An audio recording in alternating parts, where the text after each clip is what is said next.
muslimcentral.com/donate.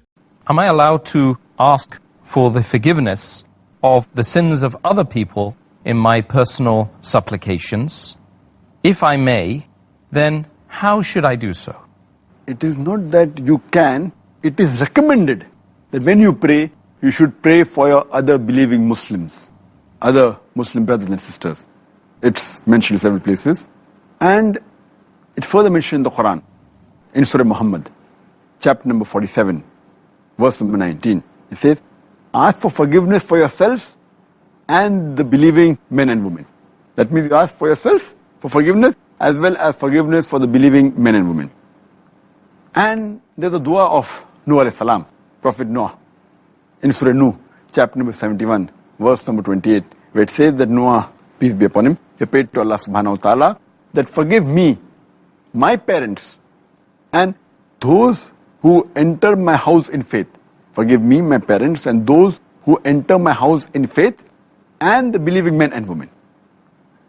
And our beloved Prophet Muhammad, it's mentioned in hadith of Tirmidhi, hadith number 3385, that the Prophet Muhammad, whenever he used to ask forgiveness for others, first he used to start with himself. That forgive me, and then say, forgive my Muslim brothers, sisters, etc. But you have to be careful. You cannot ask forgiveness for the unbelievers, for the mushriks. For Allah says in the Quran, in Surah Tawbah, chapter number 9, verse number 113, that it is not befitting for the Prophet and for the believing men and women to ask forgiveness for the pagans who are associating partners with Allah subhanahu wa ta'ala, even if they be your kith and kin. For those who you know are surely going to go to the hellfire. But you may ask for other things. You can ask for the health for an unbeliever. You can ask for the wealth for an unbeliever. That's perfectly fine. The best dua you can do for the mushrik, for unbeliever, is the hidayah, which our beloved Prophet ﷺ said.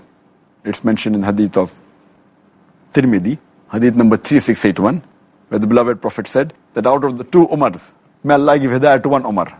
And Umar bin Khattab, may Allah be pleased with him, Allah gave him hidayah and he accepted Islam. So you can always ask for hidayah of the unbelievers. That's the best dua you can do for them.